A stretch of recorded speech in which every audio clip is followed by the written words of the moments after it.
Tak priatelia, posledný diel podcastu Cesta za šťastím je tu. Ak vás to prekvapilo a mnoho z vás mohlo, tak koniec tohto projektu som oznámil už v predchádzajúcom dieli.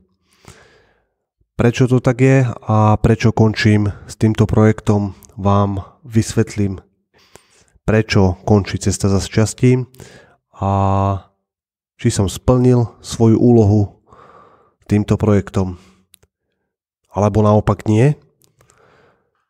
Čo mi to dalo, čo mi to nedalo.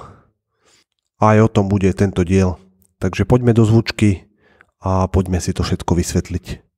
Premýšľanie o tom, čo je to šťastie a hľadanie odpovedí, ako byť šťastným v dnešnej dobe. Moje meno je Richard Čaja. Vítajte v podcaste Cesta za šťastím.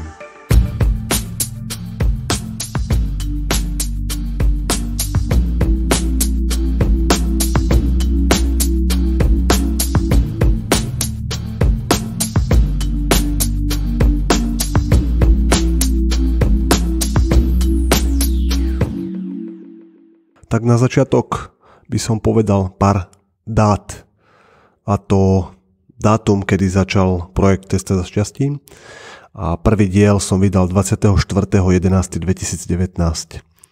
Vtedy vznikla myšlienka robiť podcast a hľadať odpovede na to, čo je to šťastie.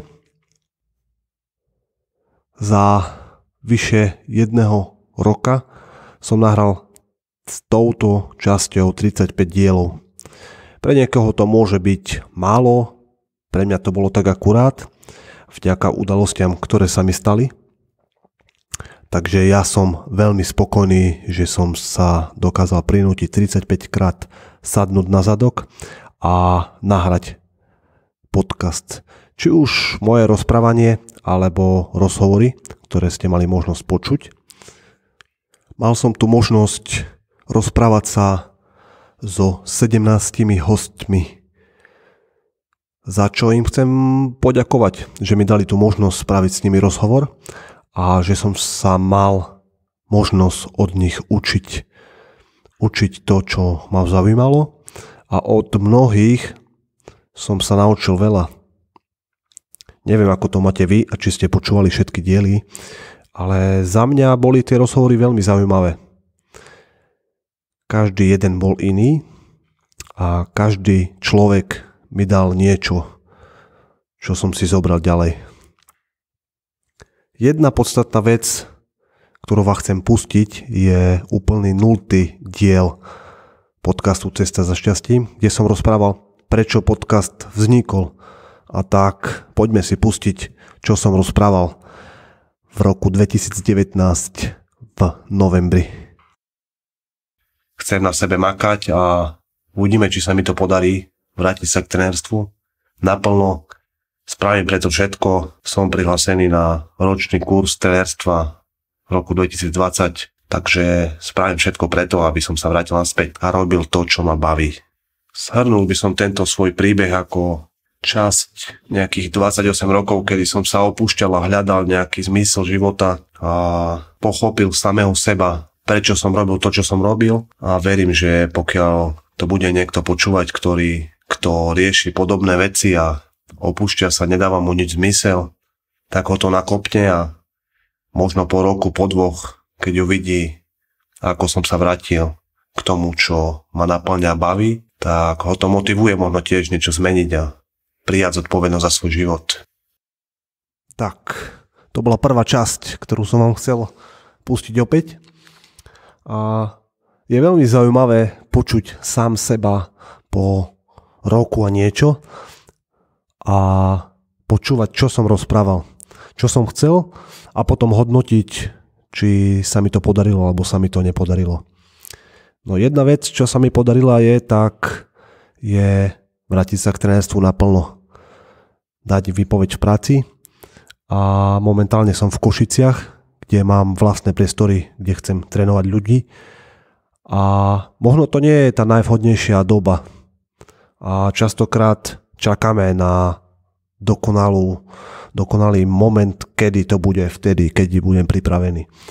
A všetci vieme, aká je momentálne doba a situácia a nikto nevie, ako bude pokračovať lockdown a aké budú opatrenia.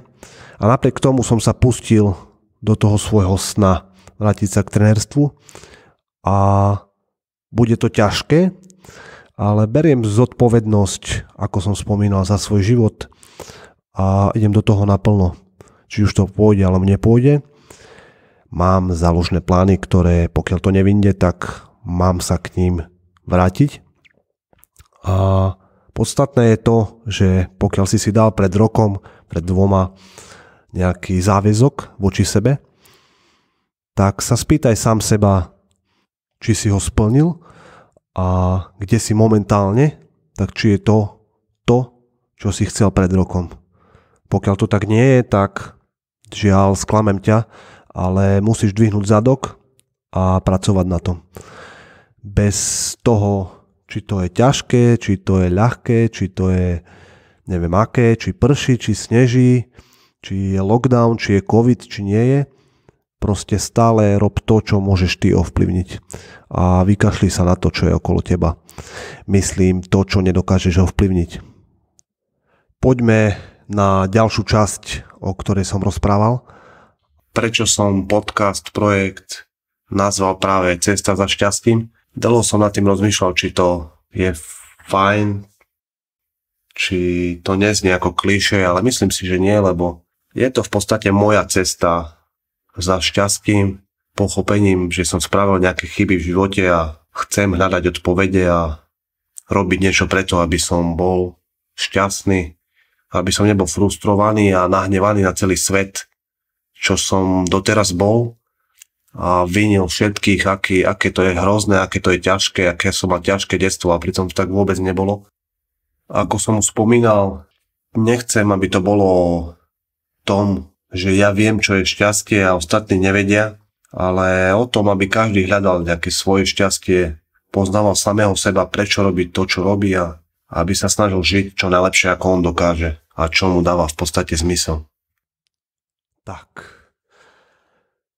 Veľmi podstatná vec, ktorá tam zaznela, je to moja cesta za šťastím. A ja nechcem, aby to bolo iba o mne. Chcem, aby to malo väčší zmysel. Chcem, aby to dávalo hodnotu ľuďom. A jeden z feedbackov, ktorý som mal z projektu Cesta za šťastím, je, že klesal záujem o dané diely. Čož je pre mňa feedback, že pravdepodobne nedávam dostatočnú hodnotu, ktorú ja očakávam. Takže je to samozrejme opäť len o tom, ako to ja vnímam a aké mám očakávania. Ale beriem to tak, že potrebujem to zlepšiť. Potrebujem zlepšiť svoju prezentáciu, potrebujem robiť veci inak, aby to dávalo mne zmysel, čo zaznelo aj v tejto časti. Vás samých som vyzýval, aby ste sami seba spoznali a pokiaľ ste nasratí na celý život a nedáva vám niečo zmysel, tak aby ste to nerobili, ale pracovali na sebe. A to je jeden z hlavných dôvodov, prečo chcem posunúť svoju tvorbu niekde inde. Aby to dávalo mne zmysel a zmysel mi to bude dávať vtedy, pokiaľ budem mať nejaký dobrý feedback od ľudí, pokiaľ budem vidieť, že ľudia majú to záujem. A preto som sa rozhodol skvalitniť svoje veci. A teraz som vám prezradil aj to, že projekt bude pokračovať, ale pod iným názvom a trochu inou formou. Uvidím, či sa mi to podarí, ale vnímam to tak, že je potrebné spraviť zmenu a chcem ju spraviť, aby mi to dávalo väčší zmysel, aby som mohol pre vás stvoriť ďalšie veci, ktoré budú viac hodnotné pre vás. Chcem ešte spomenúť to, že spomínam v tom roku 2019, že nechcem byť väčšine nasratý na celý život a chcem žiť lepší život. A to beriem ako pozitívum, lebo myslím si, že sa to zmenilo. Prijal som zodpovednosť za svoj život a robím všetko preto, aby som bol radosnejší. Nie šťastnejší, lebo šťastie momentálne vnímam trochu inak, ako som ho vnímal predtým, ale to vám poviem potom. Takže to beriem aké pozitívum. Poďme na ďalšiu časť. Prechádzame k téme, ako byť šťastný. To je vec, na ktorou premýšľam vždy a venoval som jej veľa hodín. Myslím si, že to je o tom seba poznaní a pochopení svojich potrieb, čo chcem robiť, čo nechcem robiť, čo ma baví, čo ma nebaví a tvrdej práci na tom, aby som robil niečo, čo ma baví, naplňa a dávalo mi zmysel. Určite tam bude patriť aj rodina, vzťahy, priatelia, okolie, v ktorom sa nachádzam. Či sú to pozitívni ľudia, negatívni ľudia, či ma niekde posúvajú a či viem niekde napredovať. Takže za mňa je šťastie spoznanie seba samého a pochopenie, čo chcem, čo nechcem, čo ma robí šťastným a čo nie a práca na tom, aby som robil to, čo ma baví. Je veľmi zaujímavé počuť po viac ako roku, ako som si myslel, koľko veľa času som strávil premýšľaním nad tým, čo je to šťastie. A ak sa na to spätne pozerám po roku, tak to, čo som vtedy premýšľal, tak to nebolo ani zďaleka to, čo som premýšľal ďalší rok. A čo je to šťastie? No šťastie som pomenoval v tejto predchádzajúcej nahrávke, ktorú ste počuli. Avšak Jakub Betinský v predchádzajúcom dieli, pokiaľ ste ho nepočuli, tak si ho vypočujte, hovoril o tom, čo je to šťastie, a teda filozofii šťastia. A aj po tomto rozhovore a po roku premýšľania vnímam to, že šťastie je veľmi prchavé. Pokiaľ sa ženieme za šťastím, tak nikdy nebudeme šťastní. Pretože šťastie by nemal byť konečný cieľ a význam a zmysel našeho života. A to je aj preto, prečo končí tento projekt. Pretože ja sa nechcem hnať za šťastím. Ja chcem žiť radostný a dobrý život. Pokiaľ čítate filozofiu, tak áno, je to z filozofie a je to zo stoicizmu. Ale preberiem to. Nehamím sa za to, že som to prebral odtiaľ, pretože mi to dáva zmysel. A tým, ako to je povedané, tak to vo mne vyvoláva emóciu. A to je dobre, preto to budem používať a preto môžete vidieť aj na mojom Instagrame, že som proste obyčajný chlap, ktorý chce žiť dobrý život. A to bude hlavná myšlienka ďalšieho projektu. Jedna veľmi zaujímavá vec, čo som povedal, je, že šťastie je o tom, aby ste sa pochopili, aby ste sa seba spoznali a aby ste vedeli, kto ste. A týmto vás vyzývam, pokiaľ neviete, kto ste, tak začnite na tom pracovať. Sadnite si na zadok a začnite písať. A spoznajte sami seba. Spoznajte to, čo vám robí radosť, kam chcete smerovať ďalej. A pokiaľ ste v situácii, kedy vám nič nedáva zmysel, tak ho skúste nájsť. A skúste nájsť to, čo vám bude dávať zmysel, čo vám bude robiť radosť a aby ste sa nedostali do momentu, kedy budete nasratí na celý život a budete sa sťažovať na všetkých okolo, ako je všetko ťažké, ako nič nejde, ale aby ste si sadli a našli riešenia. Pokiaľ to neviete sami, tak poproste niekoho o pomoc. Je tu milión ľudí, ktorí vám vedia pomôcť, tak sa nebojte im napísať. A pokiaľ vám povedia nie, tak skúste ďalšieho, pretože vždycky tu je niekto, kto vám vie pomôcť. Len treba si požiadať o pomoc a nebať sa toho.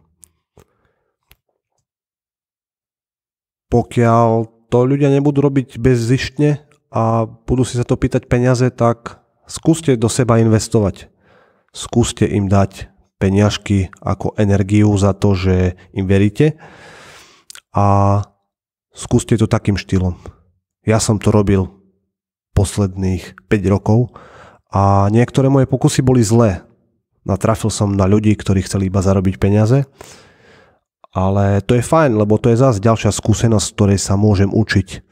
Ale našiel som aj ľudí, ktorí mi dokázali pomôcť. A aj keď som za to zaplatil, tak vnímam tú hodnotu, že ma to posunulo ďalej. Takže jedna vec, ktorú vám môžem povedať, je nebojte sa do seba investovať. Či už je to formou coachingu, alebo trenera, alebo kurzov. Skúste hľadať a venovať svoj čas k tomu, aby ste sa mali lepšie. A aby ste dokázali žiť život taký, aký chcete. Takže to bude pravdepodobne aj koniec. Koniec tohto projektu. Vysvetlili sme si prečo. A hlavná vec a myšlienka ďalšieho projektu je robiť to pre ľudí, ktorí možno nemali to šťastie. A myslím tým šťastie, možno nemali dobré detstvo. Možno sa dostali do detského domova. Možno mali otca, ktorý sa na rodinu vysral. Možno mali mamu, ktorá sa vysrala na rodinu. Majú pocit, že ich nikto nemá rád a vychádza to z detstva. Možno mali dobré detstvo, ale spravili chyby, ktoré im spravili nepríjemnejší život. A trestajú sa za to 5, 10 rokov, 20 rokov a žijú stále v minulosti. Pre týchto ľudí, a nie len pre týchto, bude ďalší projekt. O tom, aký bude mať názov, vás budem informovať, ale verím, že bude mať väčšiu hodnotu a ja spravím všetko preto, aby to bolo najlepšie, ako to dokážem spraviť momentálne. Pokiaľ to bude stačiť na to, aby bol lepšie ako tento projekt, tak bude to fajn. Pokiaľ nie, tak možno o rok zmením názov a budem pracovať na tom, aby som bol pre ľudí užitočný. Aby som nebol užitočný len sám pre seba, ale aby som tú prácu na sebe dokázal trochu viac úročiť. A aby som dokázal ľuďom podať pomocnú ruku, keď to budú potrebovať. A aby to už potom ďalej šírili oni. Takisto ako mne pred rokom a niečo podal pomocnú ruku Peťo Podlesný, tak ja sa to budem snažiť posúvať ďalej a podávať ďalším ľuďom ruky a pokiaľ to budú potrebovať, tak im pomôžem. Samozrejme s tým, pokiaľ niečo budú chcieť preto spraviť. Toľko na dnes. Takže nakoniec by som chcel poďakovať všetkým ľuďom, ktorí si pustili nejaký diel Cesta za šťastím a možno im to niečo dalo, možno im to niečo nedalo. Veľmi zaujímavá vec je, ako som sa prezentoval v prvých rozhovoroch. To bolo veľmi vtipné počuť, ale aj o tom je cesta, naša cesta, že robíme to najlepšie ako vieme a zlepšujeme sa. Dokážeme sa zlepšovať celý život? Myslím si, že áno, ale musíme v prvom rade chcieť. Takže všetkým, ktorí počúvali, ďakujem a budeme sa počuť v ďalšom projekte. Ja vám prajem všetko dobre do nového roku. Nezabúdajte na sebe pracovať, pokiaľ chcete. A hlavne veľa zdravia, ktoré momentálne potrebujeme. Majte sa pekne a počujeme sa na budúce. Premýšľanie o tom, čo je to šťastie a hľadanie odpovedí, ako byť šťastným v dnešnej dobe. Moje meno je Richard Čaja, počúvali ste podcast Cesta za šťastím.